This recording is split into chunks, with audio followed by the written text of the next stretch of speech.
Makala, Constant Mutomba fait partie des suspects.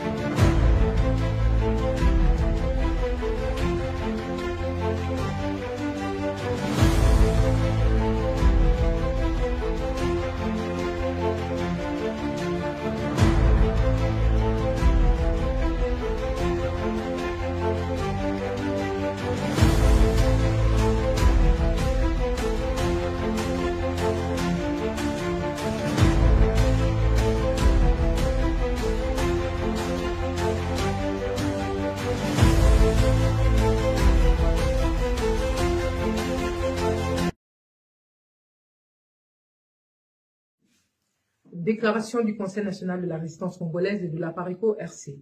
Nuit d'horreur et plusieurs évasions à la prison de Makala. Constant Mutomba et Christian Daïwel, les premiers suspects, se trouvent à la tête du ministère de la Justice congolaise et de la DENIAP.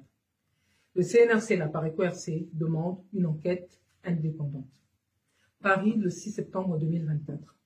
Après avoir mené leur propre enquête grâce à des réseaux de M. Noringwanda à l'intérieur et à l'extérieur du pays, au sujet des violences qui se sont déroulées à la prison centrale de Makala dans la nuit du 2 septembre 2024, le CNRC et la PARECO-RC informent l'opinion de ceux qui suivent. Le gouvernement congolais tente désespérément de camoufler la véritable version des faits, à savoir qu'il y a bel et bien eu l'évasion de miliciens rwandais orchestrés par des représentants de l'État congolais sur instruction de Paul Kagame. Craignant d'être mis à nu, Constant Mutomba et ses comparses se lancent en plus dans une campagne de victimisation et de désinformation auprès des médias et des chancelleries à Kinshasa. D'après les éléments en notre possession, plusieurs faits dans le déroulement de ces violences sont dus aux complicités dont les assaillants bénéficiaient au plus haut niveau. Des prisonniers rwandais ont été libérés sur instruction de Paul Kagame. Contrairement à la campagne de désinformation orchestrée par le gouvernement congolais, au moins 35 prisonniers rwandais, dont 20 militaires, se sont bel et bien évadés, comme le confirment d'ailleurs plusieurs de leurs codétenus congolais, comme en témoignent les vidéos que nous avons jointes à cette communication. Nos sources confirment que l'opération qui a été organisée avec certains agents de la DENIAP en complicité avec des PM et autres avait pour objectif principal de libérer ces miliciens rwandais. Le reste n'a été que de l'habillage, en plus d'une volonté de profiter de l'occasion pour éliminer quelques détenus congolais jugés gênants. Ce mode opératoire était déjà récurrent durant la présidence du tueur en série, Joseph Kabila. À l'époque, plusieurs activistes ont été neutralisés en marge de violence et de chauffourées sciemment programmées. Ce fut le cas d'Hugo Tanzambi, de Rossi Chimanga, etc. Le CNRC avait déjà appris auparavant que la plupart de ces éléments rwandais, en plus, recevaient chacun pendant des mois de grosses sommes d'argent en guise de rémunération. Il serait donc probablement très instructif de tracer les sources de ces fonds. 2. Coupure d'électricité. Ainsi, une coupure d'électricité a été opportunément déclenchée la veille des violences à 19 h sans qu'un groupe électrogène ne soit enclenché pour pallier à ce problème, alors que ce centre pénitentiaire est équipé de manière à être alimenté en permanence en électricité. La durée même de la coupure en dit long. Les assaillants et leurs complices ont eu tout le loisir d'accomplir leur mission et tout a été fait pour provoquer suffisamment d'insécurité et de confusion pour masquer le véritable objectif de leur opération. 2. Retard des renforts. Le gouvernement congolais diffuse également des fausses informations auprès des médias et des chancelleries à Kinshasa, telles que celles tentant de faire croire que la maison civile de Félix Tshisekedi a réagi rapidement. À les entendre, un détenu, le colonel Mopepe, aurait rapidement alerté le général Tumba de la maison civile et le général Calais, et suite à cette alerte, ces derniers auraient déclenché l'envoi des renforts dans la demi-heure suivante. D'après les informations et témoignages que nous avons recueillis, les violences ont débuté à 1 h du matin et les renforts sont intervenus seulement plusieurs heures plus tard. Il est à noter que le colonel Mopepe, auquel il est fait allusion, se trouve en prison suite à une sordide affaire de crime commis en son absence et dont il a été injustement accusé. Ceci en dit long sur l'état de la justice congolaise. 4.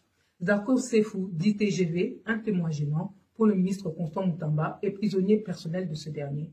Il a été extrait de la prison de Makala le mercredi 4 septembre 2024 à 13 h vers la DENIAP et la prison de Luzumu dans le Congo central pour des raisons inexpliquées. Les équipes du ministre de la Justice se sont trahies en prolongeant illégalement la détention de l'activiste Zarko Sefu d'ITGV jusqu'à la fameuse date du 2 septembre 2024. Il aurait pourtant dû quitter la prison le 14 août 2024, comme en témoigne le document manuscrit que nous avons joint à cette communication, après avoir purgé donc 2 ans de prison pour offense au chef de l'État. Ceci alors qu'il venait d'interpeller le ministre devant les caméras de TV5 Monde sur les conditions carcérales de la prison de Makala. Et c'était à la fin du mois de juillet. Nos sources nous ont informé que le DIRCAB adjoint du ministre, M. Mbosso, a confié à son entourage que ce prolongement était une punition du ministre en personne. Se sentant en danger et après avoir échappé à des tentatives d'agression et s'être malgré tout fait dépouiller de toutes ses affaires dans ce laps de temps, Zarko Sefu a fait parvenir des vidéos de détresse que nous diffuserons dans les jours à venir. Le CNRC prend l'opinion à témoin sur la responsabilité de M. Constant Moutamba sur ce cas en particulier et son acharnement inexpliqué contre un jeune père de famille qui se retrouve privé de liberté alors qu'il n'a ni volé ni tué personne. Il a par contre déjà purgé une peine de 2 ans pendant que des véritables criminels restent impunis et sont absous par le gouvernement congolais. 5. Constant Moutamba, le ministre de la Justice qui a dû le tuer en série Joseph Kabila, n'est absolument pas crédible, de même que celui qu'il a nommé, en l'occurrence Félix Tshisekedi. Pour Constant Moutamba, Kabila est un grand homme, une icône, qui l'aurait façonné, comme en témoigne la vidéo que nous avons fait diffuser. Même s'il a aussi ses ambitions, et malgré ses sorties populistes, M. Moutamba ne doit pas endormir l'opinion car par rapport à ses racines politiques et ses véritables objectifs, qui sont de protéger Kabila et les intérêts de ces derniers. Car s'il était vraiment épris de justice, il aurait déjà dû arrêter Kabila, qui est le parrain de toutes les milices rwandaises qui continuent à sévir en République démocratique du Congo.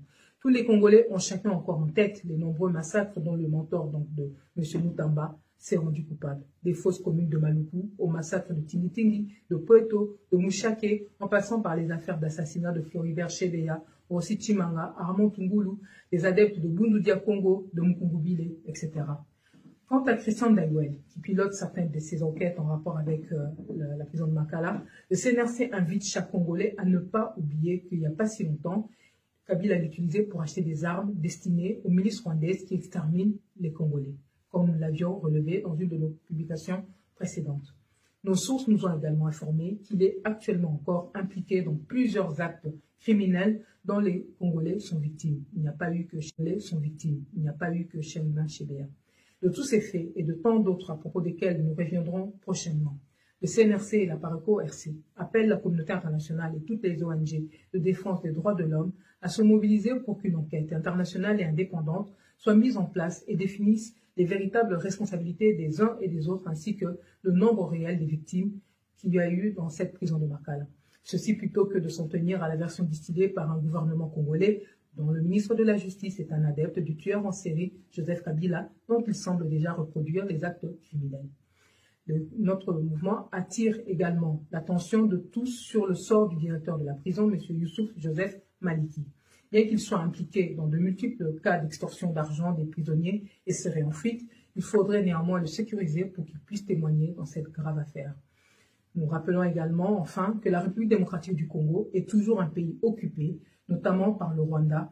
Le régime en place en RDC a la mission de couvrir les occupants, d'où les nombreuses incohérences que l'on peut constater de la part de plusieurs politiciens congolais, qu'ils soient à la tête du pays ou parmi les opposants fictifs qui accompagnent ce régime. De ce fait, il n'y a rien à attendre de ce gouvernement puisque ceux qui sont censés y prendre des décisions sont tous aux mains de ceux qui posent problème à la République démocratique du Congo aujourd'hui. Les Congolais n'ont pas d'autre choix que de les faire partir tous et par tous les moyens. Paris, le 6 septembre 2024, Candide Okeke pour le CNRC et la PARECO-RC, Candide Okeke donc responsable du pilotage stratégique du CNRC et vice-présidente de la PARECO-RC. Nos communications sont à lire sur le site www.résistancecongolaise.com.